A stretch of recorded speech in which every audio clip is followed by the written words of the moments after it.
Hey friends, this is the Miss Volfie from Our Half Acre Homestead, and today we're going to can gingered pears.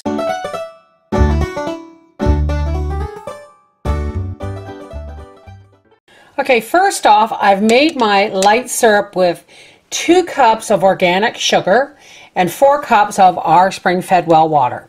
And all I did was, when I was cooking this, I sliced about, this would be about 4 medallions the size of a quarter and about 1/8 of an inch thick. And I just put those in the syrup to simmer, and it gives it a lovely light ginger taste without overpowering the taste of the pears.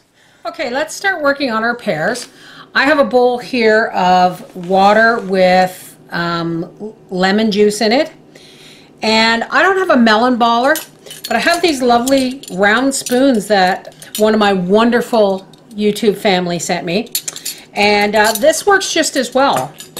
And these, I'm going to tell you, these are crocheted mats that my friend Frankie sent me, and she's crocheted them out of strips of old clothing and rags, and they're wonderful.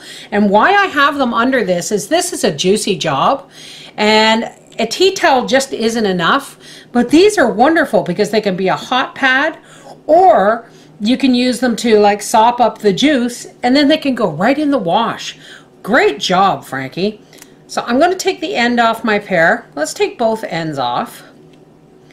And I'm going to peel, and we're going to save all the peels and bits of core and stuff, of course, for my 3 pigs, my 3 little pigs. So we're just going to peel this, and I'm sorry if this takes a little bit of time because these pears are really juicy. Now, if you don't want to have ginger pears, just don't put the ginger in your syrup. I just put the medallions of raw ginger in this morning when I put my sugar and water to slow simmer in the crock pot. It's going to add a nice little boost to the flavor of the pear without overpowering it. Into the piggy bucket that goes. And one of the things about slicing the bottom off your pear and the top is it makes it easier to slice and then easier to core. All you need is a round spoon. And I'm going to start by going first from the bottom, pulling that little bit up there.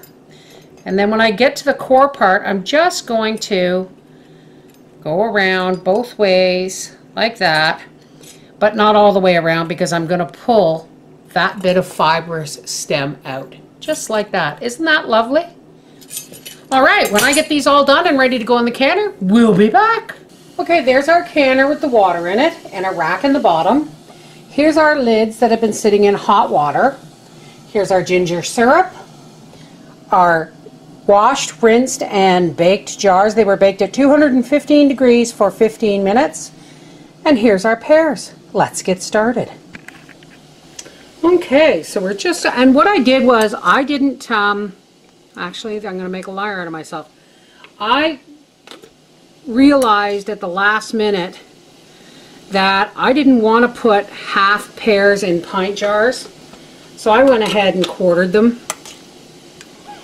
We're going to fill up our jar to 1 inch from the top, and then we're going to top it up with our ginger syrup,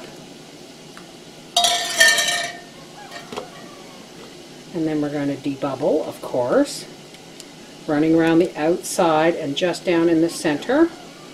Always, always, always wipe your rims with a clean cloth. Now, my syrup is not going to be clear, folks. Why? Because I use organic sugar and it is not Snow White stuff.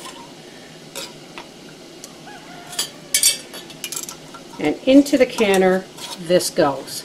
And when the canner's full, we'll be back. Okay, so here we have 9 pints in my canner, and this is a pressure canner, but I'm not using it as a pressure canner. I'm just using it as a boiling bath canner. I've put the rack in the bottom, and as soon as this comes up to boil, we are going to set the timer for no more than 20 minutes. Alright, so we'll be back when these are done and they come out of the canner. And there it is, folks. 9 pints of ginger pears. That is going to be a lovely treat come midwinter. And if you don't want to use the syrup in your pears, strain it and save it for your sweet tea. Take care. Bye-bye.